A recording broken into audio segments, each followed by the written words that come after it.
Next আমরা class 9-এর chapter 5 পড়ছিলাম, third part পড়ছি।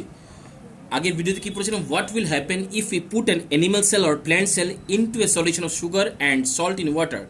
এখন সুগার সলিউশন অথবা সল্ট সলিউশনের মধ্যে যদি আমি কোনো একটা প্ল্যান্ট সেলকে অথবা কোনো একটা অ্যানিমাল সেলকে যদি রাখি, তাহলে কী হবে? One of the following three things could happen. তিনটা জিনিস হতে পারে, তিনটার মধ্যে যে কোনো একটা জিনিস হতে পারে। ফার্স্ট অফ অল কি? If the medium surrounding the cell has a higher water concentration then the cell, meaning that the outside solution is very dilute, the cell will gain water by osmosis. Such a solution is known as hypotonic solution. মানে এটা মানে হচ্ছে যখন এটা হচ্ছে hypotonic solution, যখন কি হবে আমাদের সেলের থেকে সেলের বাইরের ওয়াটার যে সলিউশন পরিমাণ বেশি থাকবে, মিনস সেলের মধ্যে সেল ড্রাই আপ থাকবে, ওয়াটার কম থাকবে, সেই সময় কী হবে? ওয়াটারটা বাইরের থেকে ভিতরের দিকে ঢুকবে। আর এই যে প্রসেসটা ওটা হচ্ছে হাইপোটনিক। আবার পড়ছি জিনিসটা কি?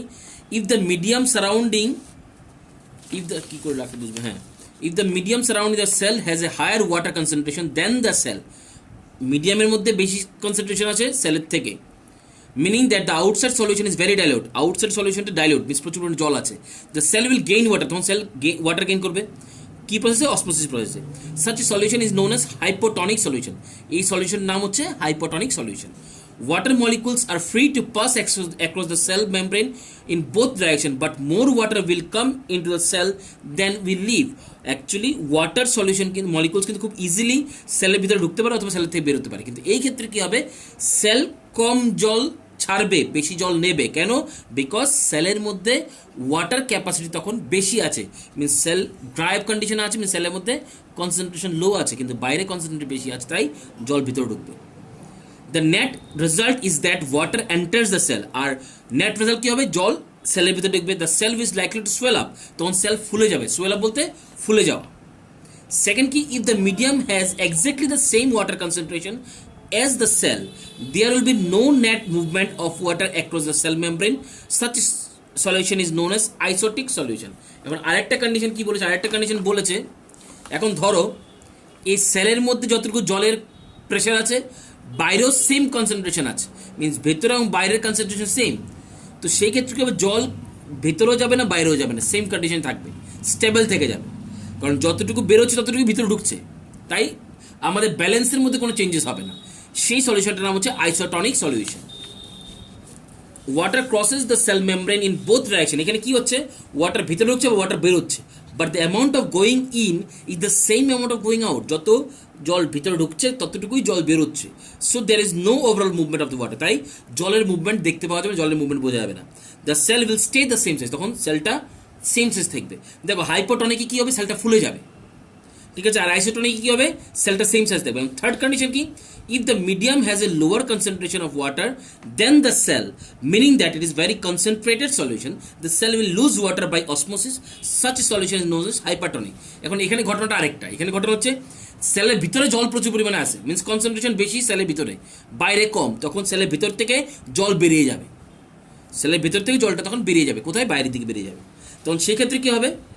Again water crosses the cell membrane in both direction, but this time more water leaves the cell. বেশি জল সেলটার থেকে বেরিয়ে যাবে, তাই সেলটাকে শ্রিঙ্ক হয়ে যাবে, মানে চুপসে যাবে। Therefore the cell will shrink. Thus osmosis is a special case of diffusion through selectively permeable membrane. তাই অসমোসিস কী জিনিস? এই পুরোটা সবগুলো ঘটনা কিসের সাহায্যে হলো? অসমোসিস প্রসেসে। অসমোসিস ডিফিউশনেরই একটা প্রসেস। অসমোসিস ল অফ ডিফিউশনের একটা প্রসেস, যে প্রসেসে নাকি লিকুইডের মুভমেন্ট হয়। যখন গ্যাসিয়াস মুভমেন্ট হয় সেটা হচ্ছে ডিফিউশন, আর লিকুইডে যখন মুভমেন্ট হবে সেটা হচ্ছে osmosis.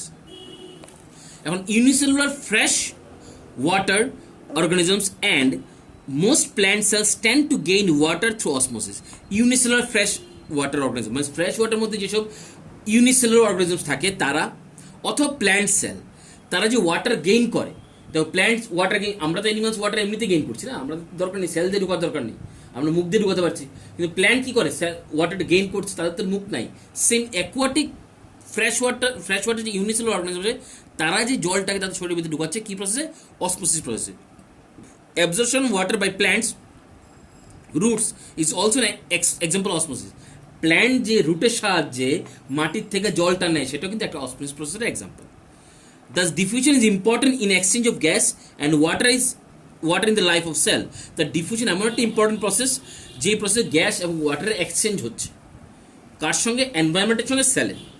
The plasma membrane is flexible and made up of organic molecules called lipid এবং প্রোটিন। এবং প্লাজমা মেমব্রেন কিন্তু ফ্লেক্সিবল হওয়ার জন্যই কিন্তু কি করছে, ডিফারেন্ট জিনিস তাদের ভেতরে আসছে, ডিফারেন্ট জিনিস তাদের শরীর থেকে বেরোচ্ছে, ঠিক আছে। এখন প্লাজমা মেমব্রেন কী দিয়ে তৈরি? প্লাজমা লিপিড এবং প্রোটিন দিয়ে তৈরি। However we can observe the structure of plasma membrane only through an electron microscope.